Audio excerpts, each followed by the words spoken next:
Alhamdulillah nahmaduhu wa nasta'inuhu wa nastaghfiruhu wa nu'minu bihi wa natawakkalu alaihi. Wa na'udzu billahi min shururi anfusina wa min sayyiati a'malina. May yahdihillahu fala mudilla lahu wa may yudlil fala hadiya lahu. Asyhadu an la ilaha illallah wa asyhadu anna Muhammadan abduhu wa rasuluh. Sallallahu alaihi wasallam tabaraka wa sallama tasliman kasira amma ba'd. Bismillahirrahmanirrahim. Man ahsanu qawlan mimman da'a ila Allah wa amila salihan wa qala innani minal muslimin.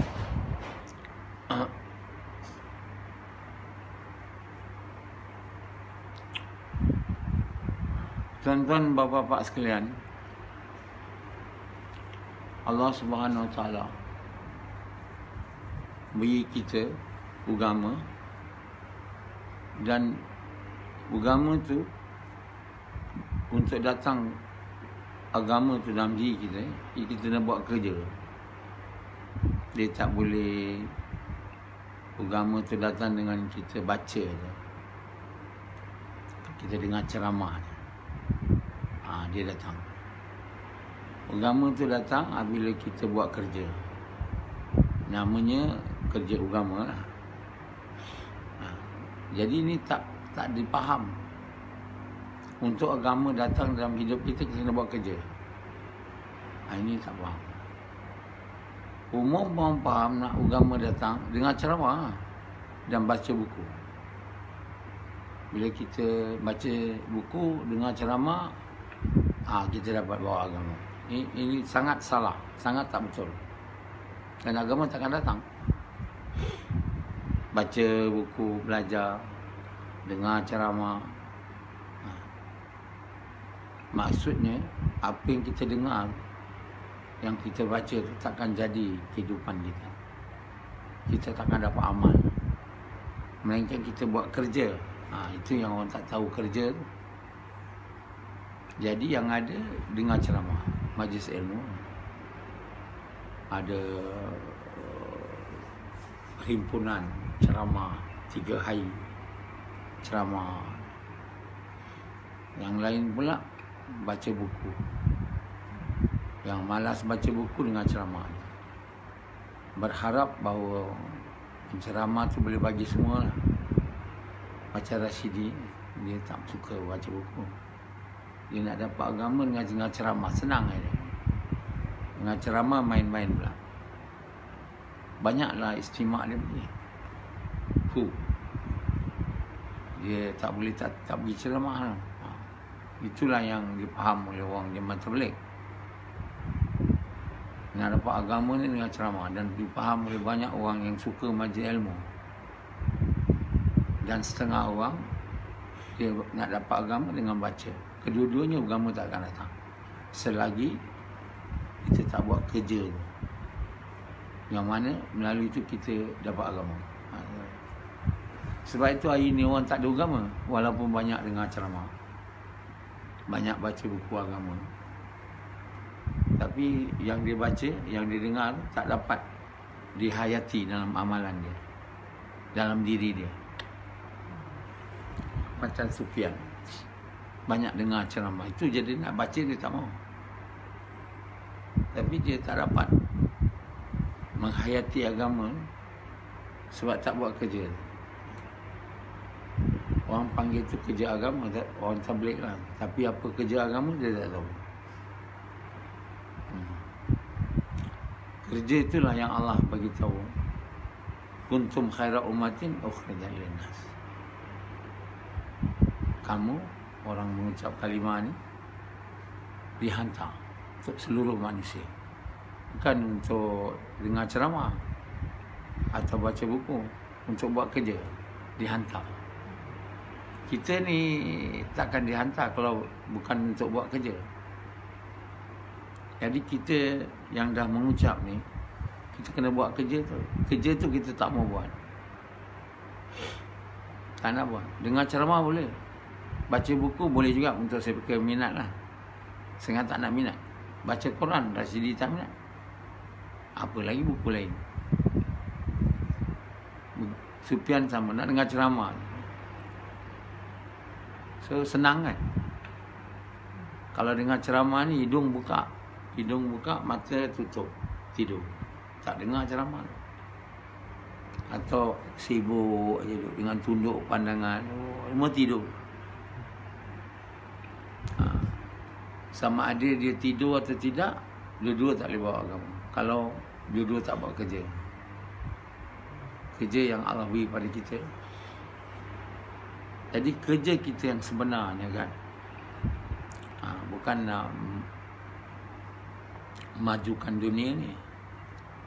Kerja kita yang sebenarnya majukan kalimah, sebarkan kalimah la ilaha illallah ke seluruh dunia. Itu kerja sebenarnya. Andy dia tak tahu kerja ni. Yang dia tahu kerja cari duit.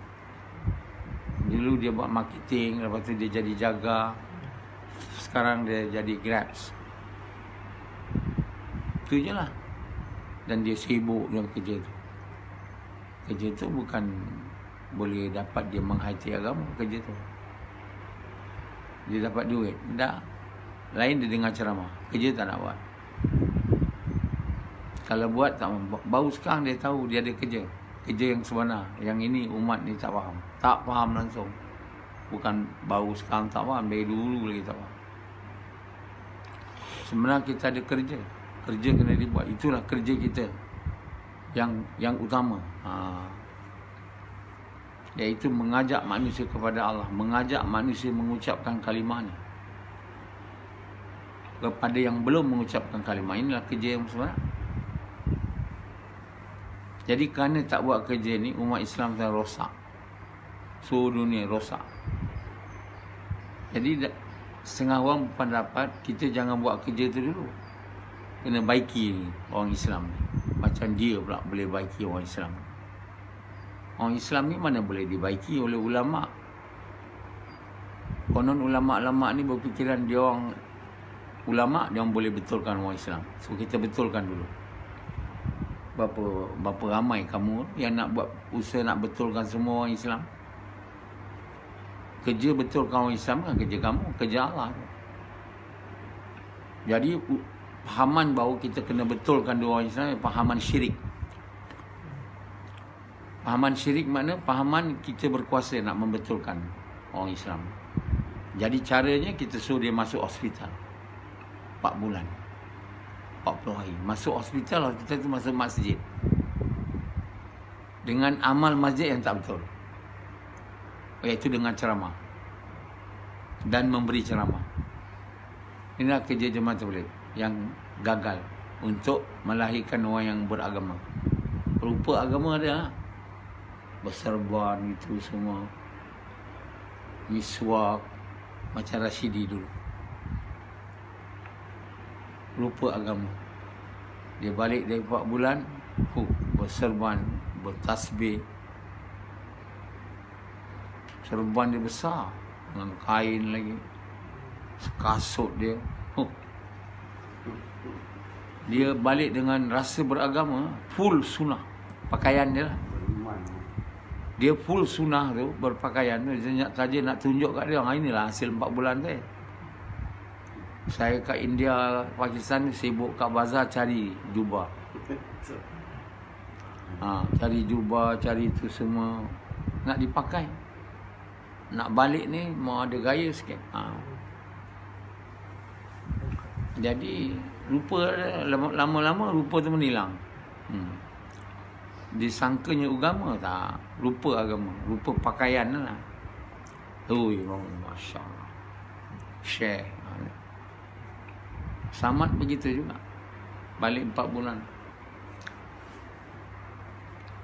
Kan?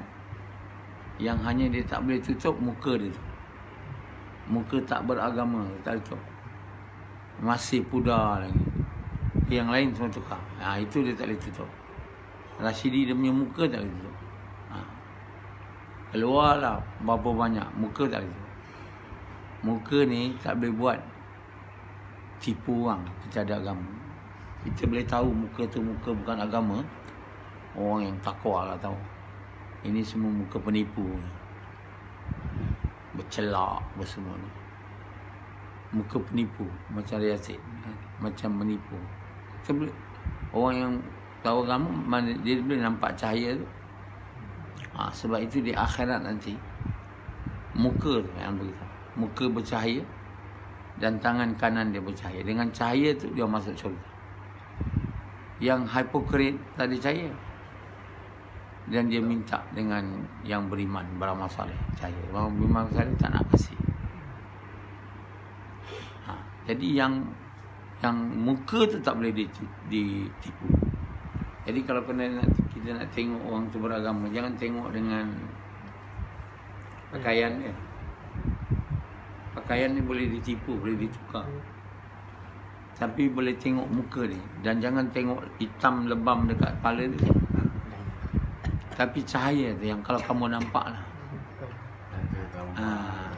Kalau kamu sendiri gelap, memang tak nampak. Kamu sendiri tak ada cahaya. Mana boleh nampak? Jadi kalau kamu berdepan dengan orang yang takwa, kamu tak boleh tipu dia. Dia tahu kamu tu muka gelap, muka tak ada nur sangat. Jadi tu nur tak boleh dibeli, tak boleh diletak bedak, tak boleh.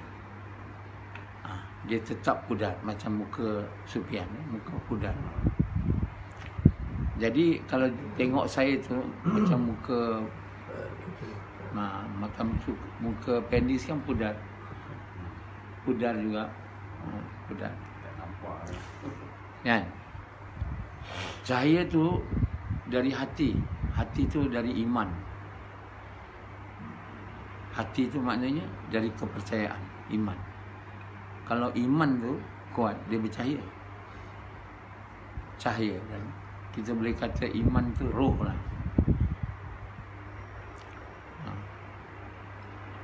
Jadi kalau roh dia tu bercahaya, muka dia bercahaya. Macam Sufyan, dia tak boleh buat muka dia bercahaya. Sebab roh dia tu gelap. Jadi satu orang yang baru lepas buat dosa besar, dia gelap. Kan? Dan dia tak boleh nak tutup muka tu. Dia tak boleh nak tipu. Jadi tuan-tuan bapa sekalian, agama bukan rupa. Agama ni dia penghayatan amal. Amal tu ada cahaya. Amal yang tak ikhlas, dia tak bercahaya. Macam amal dia tak bercahaya. Sebab ikhlas tak ada cahaya. Atau ada ikhlas sikit je. Jadi sekarang ni bila roh kita naik, ditarik, kalau kita beriman dan bertakwa, roh tu bercahaya. Kalau kita penipu, berpakaian aja lebih, roh kita tu kotor, gelap, busuk, dan tak nak diterima oleh malaikat, dibuang bila dicabut daripada nyawa kita. Jadi roh tu amri Rabbi, dia punya makanan. Maknanya perintah Allah. Kalau kita taat perintah Allah dengan cara betul, roh kita bercahaya. Kalau amal kita tak betul, roh kita tak bercahaya. Jadi roh ni tak nampak. Dia adalah bahagian kita yang penting. Roh, fikiran dan badan. Maksudnya roh, fikiran dan amalan. Amalan apa badan kita buat lah, gerak kita. Kita jeling mata je dah amalan dah. Fikiran kita, apa yang kita fikir, buruk baik. Jadi roh mempengaruhi fikiran dan action kita, badan. Jadi yang paling penting manusia ni nak buat agama dan diri, roh dia mesti betul. Dan roh dia tak akan dapat buat amal yang baik Roh dia takkan dapat amal yang baik, melainkan dia ada yakin yang betul pada Allah Ta'ala. Sufyan tak dapat buat amal dia baik, semayang dia tak baik, apa tak baik, sebab iman dia tak betul. Jadi gelap semua amal. Semayang tu, puasa tu, bulan puasa datang, semua gelap, tak naik pun ke langit. Mana nak naik, nak hantar apa, kata malaikat, buang aja balik dekat muka dia. Jadi semayang yang tak betul, semayang macam kain buruk, dicampak kat muka dia. Macam nak naik?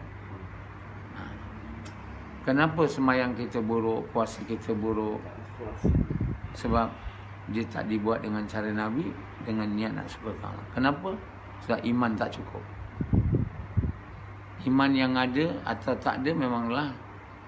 Kalau iman tak ada, hanya mengucap saja, macam mana amal tu boleh jadi betul? Dia kena ada iman tahap yang Allah mahu, malah lebih lagi tinggi ya, baru Allah kurniakan ikhlas, baru Allah kurniakan khusyuk dalam semayang. Ini orang semua kata macam mana dapat khusyuk. Dia buat latihan semayang 3 hari, mana boleh. Khusus semayang 3 hari, keluar tabligh 4 bulan.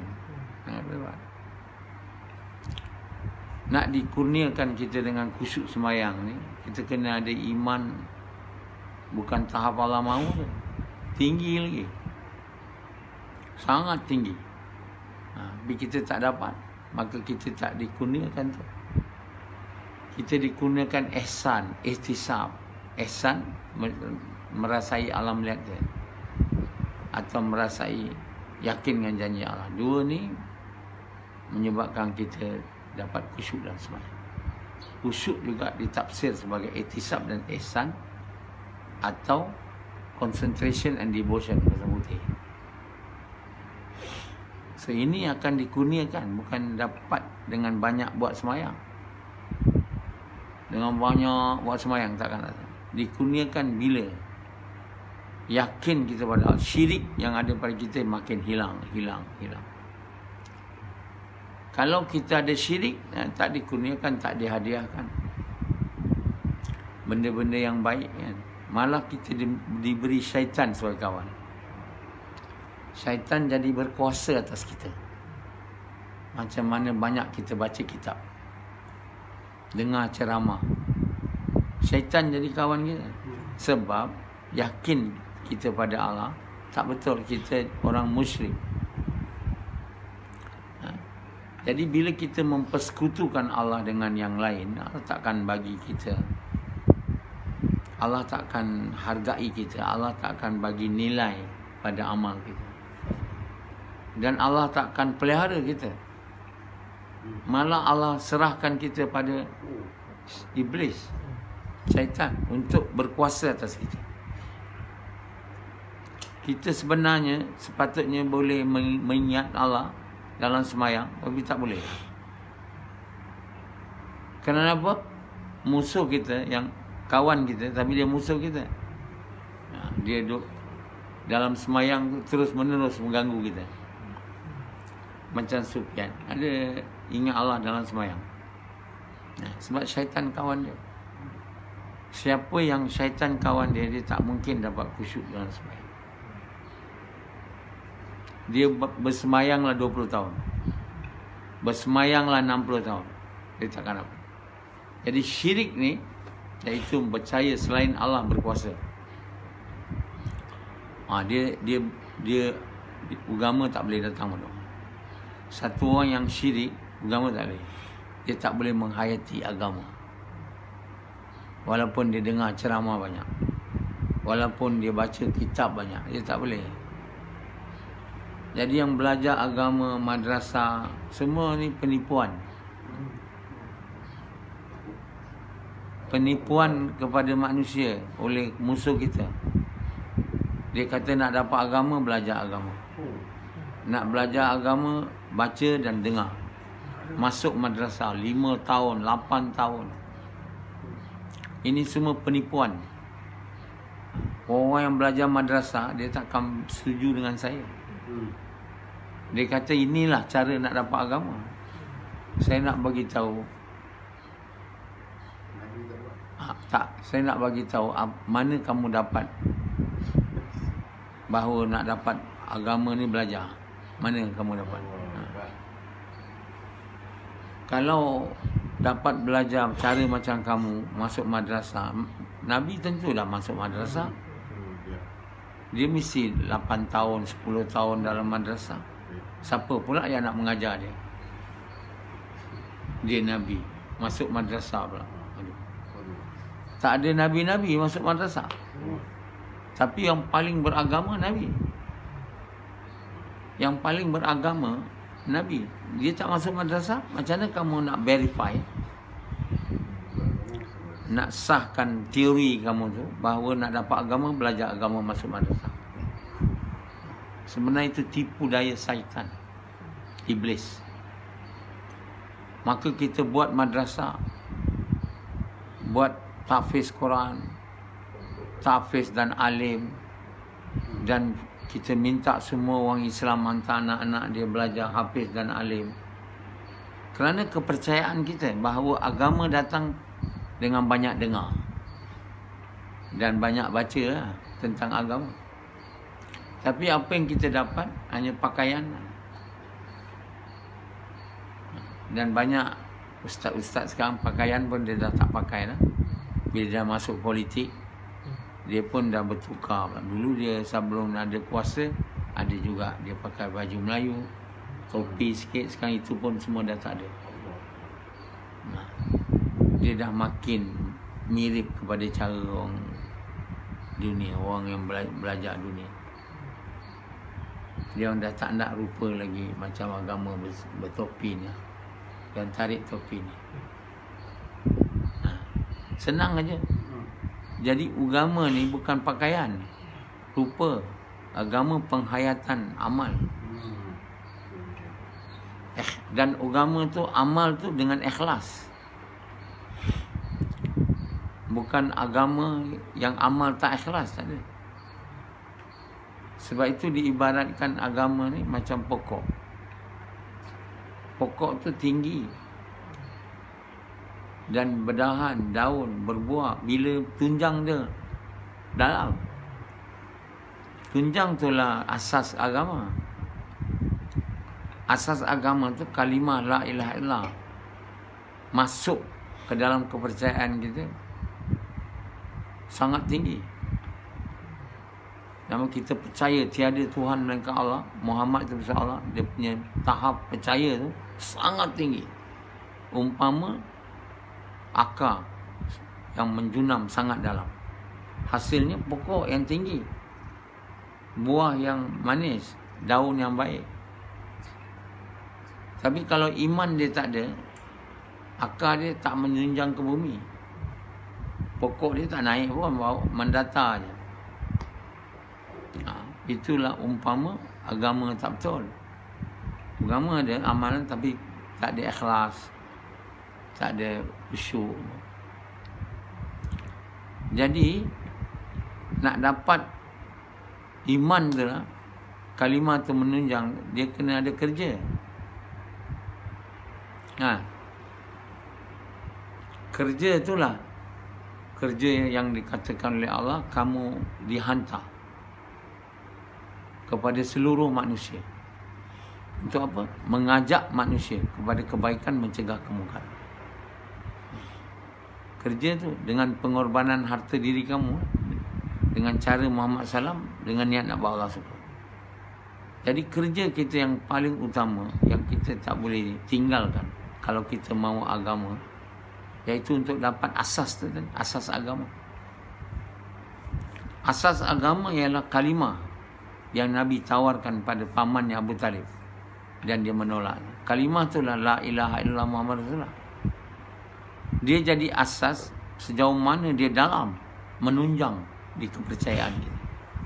Untuk itulah kita kena cakap banyak kali, ulang kali kepada orang lain cara macam Nabi SAW. Di lorong-lorong, di jalan-jalan.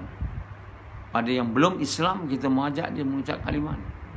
pada yang Islam, kita mau ingatkan dia tentang kalimah ni dan ingatkan tentang kerja-kerja. Outcome kerja tu yang pertama ialah semayang yang bagus. Outcome dapat iman, dan iman yang bagus dapat semayang. Kalau kerja tu tak dibuat dengan betul, outcome dia iman tak kuat, tandanya, visible-nya semayang tak betul. Outcome yang nampak dari iman yang kuat adalah pertama sekali semayang. Kita mana tahu iman tu kan, tapi manifestasi dia yang terzahir lah ialah semayang.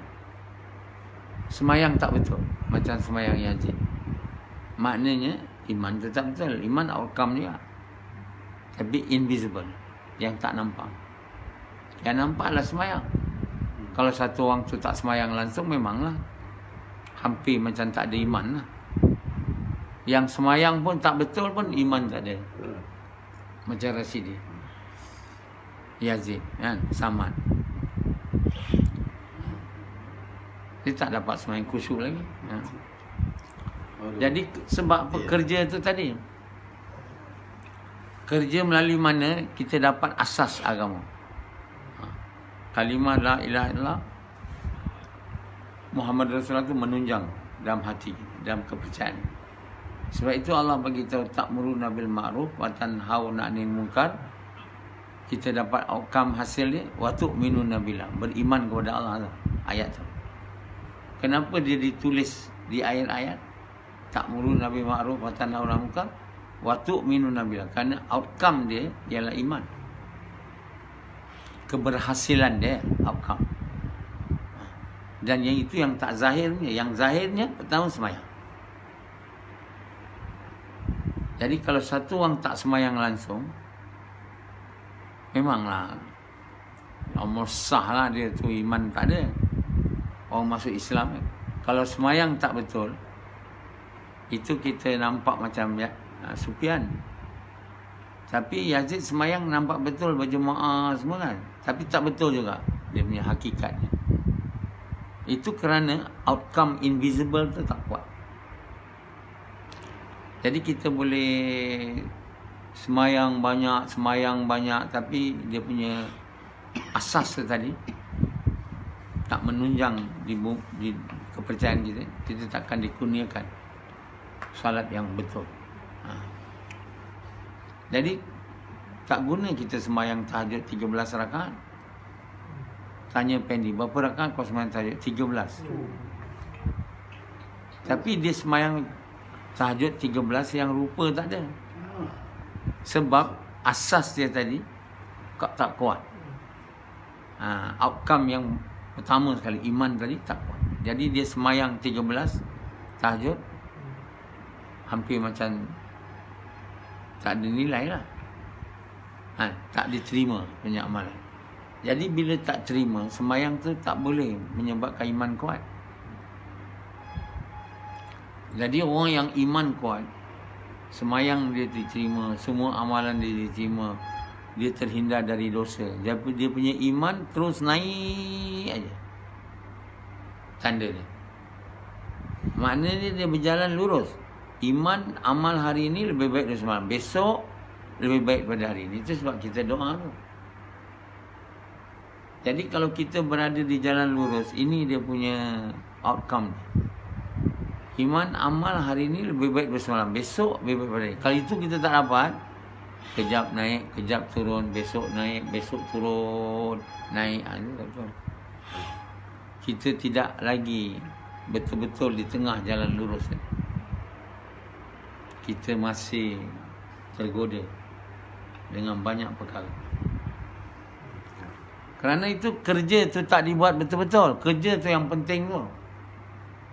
Paling utama, masa paling banyak diberi untuk kerja tu. Mengajak manusia kepada kebaikan, mencegah kemungkaran. Seperti Nabi buatlah. Jangan faham-faham sendiri. Kita ada banyak cara, tak boleh. Kita kata kita banyak cara, mana kita Muhammad Rasulullah tak ada. La ilaha illallah mungkin ada, Muhammad Rasulullah tak ada. Sebab kita tak ikut cara Nabi, banyak cara. Cara masuk cara kita. Yang orang setengahnya dia tak nak buat kerja dakwah. Saya buat dakwah ya, tapi bukan cara awak. Banyak cara dakwah. Ini orang yang tak percaya Muhammad Nabi. Dia mengucap la ilaha illallah Muhammadur Rasulullah, tapi Nabi bukan Nabi dia. Jadi orang macam ini mesti masuk neraka lah. Tak percaya Nabi. Dia kita mesti ikut cara Nabi, tak ada cara lain. Dakwah ni mesti dibuat dengan cara Nabi. Jadi jangan banyak cerita. Ada banyak cara lah, itulah. Siapa suruh kau ikut banyak cara ni? Ada Allah suruh. Kamu kena buat dakwah, tapi cara ikut suka hati kamu semua. Semua orang boleh banyak cara. Mana betul? Orang yang percaya macam ni, dia kalimah tak betul. Muhammad Rasulullah tak ada. La ilaha illallah dia. Jadi dia kena Muhammad Rasulullah sebab Allah mahu setiap perintah dia tu dibuat dengan cara yang dia suka. Cara yang dia suka tu cara Muhammad SAW, bukan ni. Berulang-ulang kali cakap kalimah ni. Dengar kalimah ni. Pada bukan Islam, orang Islam. Ulang kali, lagi. Bagi banyak masa kita bagi untuk ini, makin banyak lagi kita cakap. Dengar. Dan bila kita buat kerja ni dengan korban harta diri kita, cinta pada harta dan diri keluar, kalimah masuk. Tapi kalau kita buat kerja ni tidak dengan korban harta diri kita, harta diri tak keluar, kalimah tak masuk. Jadi kalau nak menipu saya, tak guna. Allah tahu Rashidi ni buat kerja dengan korban harta dia atau tidak. Kalau tidak, Allah tak masuk. Kalimah tak boleh masuk. Lama buat dan tak masuk dia. Jadi jangan kita salahkan siapa. Salah diri kita. Allah sudah buat satu peraturan, undang-undang. Allah takkan kurniakan kita iman yang kuat kalau kita tak buat kerja Nabi ni dengan pengorbanan harta diri dan cara Muhammad SAW. Dan dengan niat nak suka Allah. Kita kena buat dan usaha. So, buat tu untuk suka Allah. Inilah kerja yang ditinggalkan oleh umat ni seluruh dunia. Kerana itu dia tak dapat asas agama. Bila tak dapat asas agama, agama tak ada lah. Makin tak ada asas, makin rapuh dia. Kerana mereka faham agama dapat dengan banyak dengar ceramah dan banyak belajar, baca kitab. Ini adalah fahaman yang salah. Kenapa Nabi tak buat begitu? Nabi tak pernah baca buku pun.